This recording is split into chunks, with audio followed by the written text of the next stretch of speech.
আসলে আমরা সকলে একত্রিত হয়েছি, মসজিদে ইবাদত করতেছি, একটাই উদ্দেশ্য যে মৃত্যুর পরে যেন আল্লাহ রব্বুল আলামিন আপনার আমার সকলের স্থান যেন কাম্য স্থান হিসেবে নিযুক্ত করেন।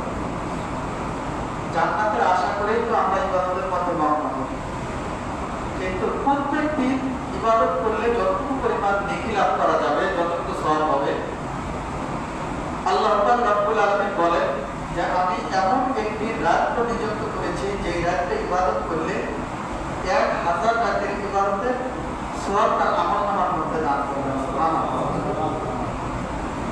আর বিশ্বনবী সাল্লাল্লাহু আলাইহি ওয়াসাল্লামের হাদিস রয়েছে যে রমজান মাসের মধ্যে এই উত্তম উত্তীর্ণ একটি মাধ্যমে হাসিল করা যায়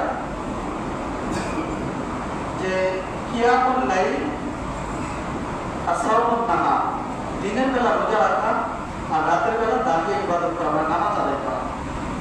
আমরা সেই নামাজটাই আদায় করতেছি, কিন্তু একটা জিনিস আমাদের কাছে অনেক দুঃখজনক বিষয়।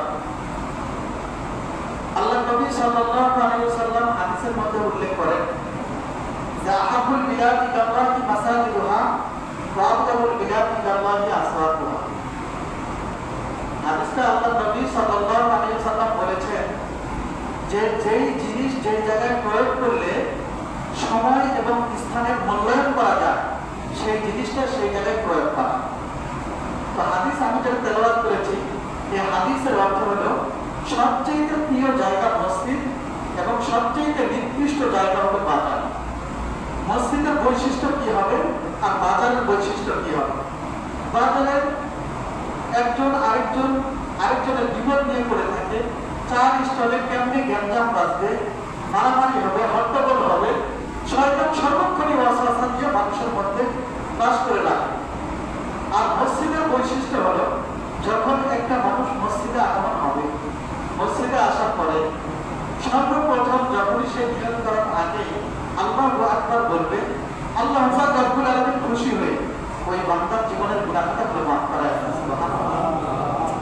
তো আল্লাহ রব্বুল আলামিন খুশি হয়ে মাফ করায় দিবেন, কিন্তু মসজিদে ঢোকার পরে যদি আপনার আমার চরিত্র ওই বাজারের চরিত্রের মতোই থাকে, তাহলে মসজিদে এসে কোনো লাভ হবে। আর এর মধ্যে অন্যতম বিষয় হলো যখনই আমরা মসজিদে আসবো, যদি প্রয়োজনীয় কথা হয় অথবা প্রয়োজনীয় কাজ হয়, তাহলে মসজিদ থেকে বের হয়ে যাওয়া, তাহলে মসজিদ থেকে বের হওয়া ঠিক না। ইবাদতের জন্য প্রবেশ করার পরে ইবাদত না করে সেই জায়গা থেকে বের হয়ে যাওয়া যাবে না। আসলে এটা আদবের বর্ত না। আমরা জানি অনেকজনে, কিন্তু মানতে পারতেছি না। মানার চেষ্টা করতে হবে। চেষ্টায় থাকলে কবি কাজী নজরুল ইসলাম বলেছিলেন যে পারিব না এই কথাটি বলিও না, কেমন পারিব না তারা ভাবো শতবার। মানুষ দিয়ে যে কাজ হবে না, সেই কাজ অন্য কোনো জন্তু দিয়েও করা সম্ভব না। মানুষ একমাত্র উত্তম জাতি। এই উত্তম জাতি আপনি আমি হওয়া সত্ত্বেও যদি এই রমজানের সিয়াম সাধনা করার পরে, কিয়ামুল লাইল পালন করার পরে এক এক করে রহমতের 10টা দিন পাড়ি দিয়ে চলে এসেছে, মাগফিরাতের 10টা দিন আপনার আমার মাঝে থেকে চলে গিয়েছে, এখন আপনার আমার মাঝে নাজাতের 10 দিন রয়েছে। এই নাজাতের 10 দিনে আল্লাহ নবী সাল্লাল্লাহু আলাইহি ওয়াসাল্লাম বলেন যে বেজর রাত্রিগুলোর মধ্যে শবে কদর অতিক্রম করে। এই বেজর রাত্রে যে ইবাদত করবে, এখন যেই রাত্রে শবে কদর হবে, সেই রাত্রিটুকু 1000 ইবাদতের, আর একটা ইবাদত করলে যতটুকু নেকি, ওই একটা ইবাদতের বদৌলতে 1000 মানে ইবাদতের নেকি দান করবে। তো এইটা আপনি আমি জানবো কেমন করে? জানার একটাই রাস্তা হইল, আল্লাহ নবী সাল্লাল্লাহু আলাইহি ওয়াসাল্লাম বলেন যে রমজানের শেষের 10 দিনের যে বেজর রাত্রি রয়েছে, এই বেজর রাত্রিকে অন্বেষণ করে ইবাদত করা। কিন্তু আরো একটা বিষয় রয়েছে যে আসলে আমরা মসজিদে আসার পরে প্রত্যেক মহল্লার মসজিদে দেখা যায় যে শেষের 10 দিনে ইতিকাফ থাকে। ইতিকাফ শব্দের অর্থ হলো আল্লাহর স্মরণকর্তা হওয়া, মানে আল্লাহকে মোতাবাজ্জু হয়ে আল্লাহকে সামনে আরোপ করে ইবাদত পদ্ধতি করা। যারা মসজিদে গমন করে এবং মসজিদে থাকে, ইতিকাফে থাকে,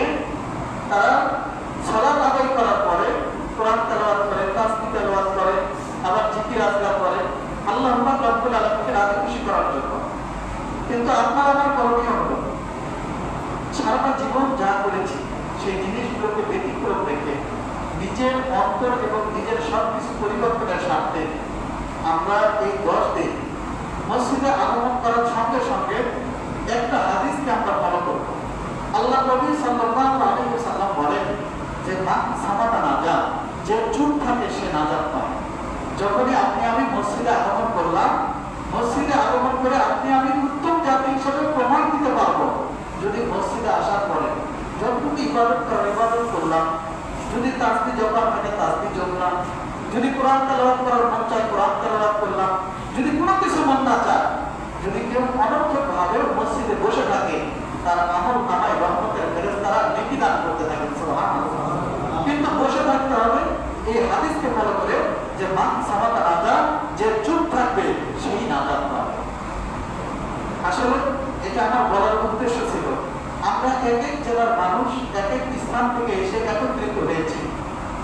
সামনে আর কিছুদিন পরে, আর সামনে আর কিছুদিন রয়েছে, পরে যখন ছুটি হয়ে যাবে আমরা চলে যাবো নিজের গন্তব্য স্থানে। যাওয়ার পরে নিজের মহল্লার মসজিদে যখন যাবো, যে কখনো আচরণ করা যাবে না যে একজন আরেকজনের সঙ্গে গল্প বোঝা, একজন আরেকজনের সঙ্গে চিল্লা চিল্লি কথা বলা। আপনার এই কথা বলার কারণে সেই লোকটা মাইন্ড করবে যে এই লোক কোন জায়গায় থাকে। আপনার কথা বলার কারণে চতুর্মুখী আপনি আমি বিপদগামী হয়ে যাইতেছি। কেমন করে? এক, আপনার আমার বদনাম হবে। দ্বিতীয়ত, আপনি আমি যে জায়গায় উপবিষ্ট রয়েছি, যে জায়গায় থাকি সেই জায়গার বদনাম হবে। আর আপনি আমি সেই কাজটা করার কারণে আল্লাহ রহমত থেকে নিরাশ হয়ে যাবে। আর আল্লাহ রব্বুল আলামিন বান্দাদেরকে ভালোবেসে বান্দাদের জন্য যত নিয়ামত দান করেছেন, এক চিন্তা অন্যতম নিয়ামত দান করেছেন লাইলাতুল কদর। এই কদরের আমল আল্লাহ রব্বুল আলামিন সকলকে যেন সহি নিয়তে করার তৌফিক দান করেন। সকলে বলে আমিন। এখন তারা শুরু হবে।